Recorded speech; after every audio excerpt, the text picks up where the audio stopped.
नमस्कार दोस्तों, मैं अमन स्वागत करता हूं आपके अपने YouTube चैनल एजुकेशन हब पे। आज है 29 जून और चलिए जानते हैं 29 जून से संबंधित कुछ इंपॉर्टेंट अपडेट्स। आगे बढ़ने से पहले जानते हैं आज के दिवस के बारे में। तो आज है 29 जून और आज के दिन मनाया जा रहा है राष्ट्रीय सांख्यिकी दिवस और साथ ही साथ इंटरनेशनल डे ऑफ ट्रॉपिक्स यानी कि अंतर्राष्ट्रीय उष्णकटिबंधीय दिवस के रूप में मनाया जा रहा है। तो आज है 29 जून और आज के दिन ये दो दिवस मनाए जा रहे हैं। अब बढ़ते हैं आज के करंट अफेयर्स की तरफ। तो आज का पहला अपडेट है कि राष्ट्रीय सांख्यिकी दिवस कब मनाया जाता है। 28 जून, 27 जून, 26 जून या 29 जून।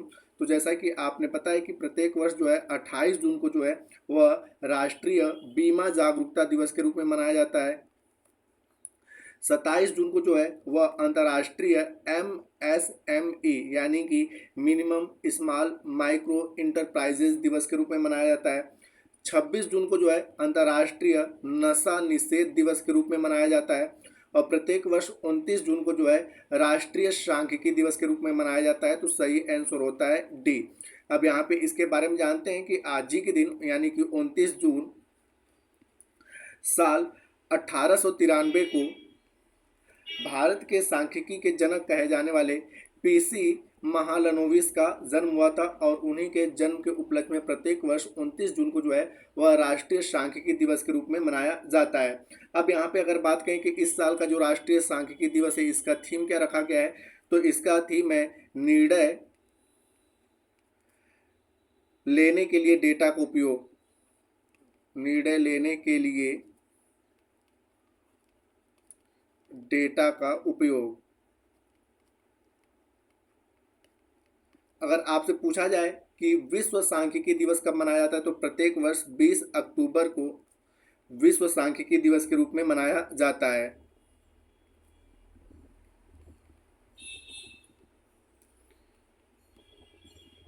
बढ़ते हैं अगले क्वेश्चन की तरफ। तो अगला क्वेश्चन है कि हाल ही में 12वें विश्व हिंदी सम्मान से किसे सम्मानित किया गया। उषा ठाकुर को, 17 को, संजना ठाकुर को या अरुंधति राय को। तो यहाँ पर सही ऑप्शन होता है ए कि 12वें विश्व हिंदी सम्मान से जो है उषा ठाकुर को सम्मानित किया गया। यहाँ पे बात करते हैं 17 की, तो यूनेस्को के प्रथम युवा सद्भावना दूत के रूप में 17 को नियुक्त किया गया।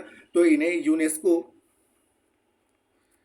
के प्रथम युवा सद्भावना दूत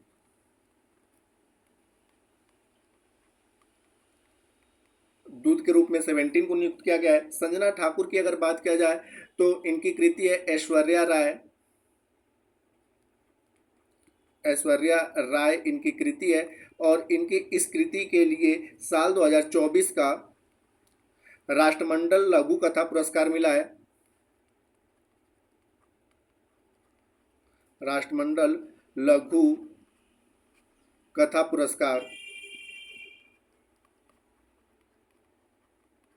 और अरुंधति राय की अगर बात किया जाए तो साल 2024 का जो है पेन पिंटर पुरस्कार, पेन पिंटर पुरस्कार से सम्मानित किया गया है अरुंधति राय को। तो हालांकि दिए गए क्वेश्चन में पूछा गया है कि विश्व हिंदी 12वें विश्व हिंदी सम्मान से किसे सम्मानित किया गया, तो सही आंसर होता है ए उषा ठाकुर को। अगला क्वेश्चन है कि भारत का विदेश सचिव किसे नियुक्त किया गया। विक्रम मिस्री को, उपेंद्र द्विवेदी को या अजीत डोभाल को। तो यहाँ पे हम बात करते हैं कि भारत का अगला विदेश सचिव जो है वह विक्रम मिस्री को नियुक्त किया गया है। तो सही आंसर होता है ए। अब यहाँ बात करते हैं उपेंद्र द्विवेदी की। तो भारतीय थल सेना के अगले प्रमुख किसे बनाया गया है, तो उपेंद्र द्विवेदी को बनाया गया है। पीके मिश्रा की बात किया जाए तो भारत के प्रधानमंत्री के प्रधान सचिव, पीएम के प्रधान सचिव जो हैं वो बने हैं पीके मिश्रा। और अजीत डोभाल की बात किया जाए तो राष्ट्रीय सुरक्षा सलाहकार, राष्ट्रीय सुरक्षा सलाहकार बनाया गया है पीके और यहाँ पे अजीत डोभाल को। और साथ ही साथ यहाँ पे बात कर लेते हैं, जब बात आए थल सेना की तो यहाँ पर भारतीय नौसेना की बात कर लेते हैं। तो नौसेना के प्रमुख किसे बनाया गया है, नौसेना के प्रमुख जो है वो बनाया गया है दिनेश कुमार त्रिपाठी को, दिनेश कुमार त्रिपाठी को ने नौसेना का प्रमुख बनाया गया है। बढ़ते हैं अगले क्वेश्चन की तरफ। तो अगला क्वेश्चन है कि हाल ही में किस राज्य में स्थित पेश टाइगर रिजर्व ने वन अग्नि के लिए पहले उन्नत एआई प्रणाली की शुरुआत करी है? उत्तर प्रदेश में, या कर्नाटक, या महाराष्ट्र, या उत्तराखंड? तो जैसा कि आपने पता है कि पेश टाइगर रिजर्व जो है वह महाराष्ट्र में स्थित जो पेश टाइगर रिजर्व है उसने अपने वन अग्नि से बचने के लिए भारत का पहला एआई से उन्नत प्रणाली की शुरुआत करी है। तो सही आंसर होता है सी। अन्य ऑप्शंस की बात करें तो अभी हाल ही में उत्तर प्रदेश चर्चे में था, और उत्तर प्रदेश चर्चे में रहने का कि विश्व का पहला एशियाई किंग वल्चर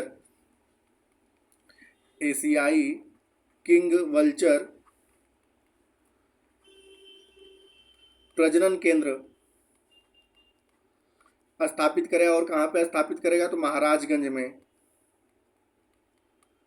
तो यहाँ पर जो है कि विश्व का पहला एशियाई किंग वल्चर प्रजनन केंद्र जो है उत्तर प्रदेश स्थापित करेगा महाराजगंज में। वल्चर को हिंदी में हम लोग जटायु के नाम से जानते हैं, ठीक है। तो इस फैक्ट को याद रखिएगा। कर्नाटक अभी हाल ही में चर्चे में रहा, तो कर्नाटक में स्थित है आपका बन्नेरघट्टा जैविक उद्यान। बन्नेरघट्टा जैविक उद्यान जो है वह कर्नाटक में स्थित है, और यह यहाँ पर भारत का सबसे बड़ा तेंदुआ सफारी खोला जाएगा। तो बन्नेरघट्टा जो आपका जैविक उद्यान है कर्नाटक में स्थित, यहाँ पे भारत का सबसे बड़ा जो है तेंदुआ सफारी खोला जाएगा। और उत्तराखंड की अगर बात किया है तो अभी हाल ही में चर्चे में रहा कि उत्तराखंड के वनों में लगी आग के लिए ऑपरेशन बेबी बॉकेट चलाया गया था। तो इन सारे फैक्ट को भी आप याद रखिएगा। बढ़ते हैं अगले क्वेश्चन की तरफ। अगला क्वेश्चन है कि भारतीय लोक और जनजातीय कला प्रदर्शनी हुनर की शुरुआत कहाँ पर की गई? तुर्की में, दुबई में, डेनमार्क में, या पराग्वे में? तो भारतीय लोक और जनजातीय कला प्रदर्शनी जिसका नाम हुनर रखा गया, इसकी शुरुआत दुबई में की गई। तो सही आंसर होता है बी।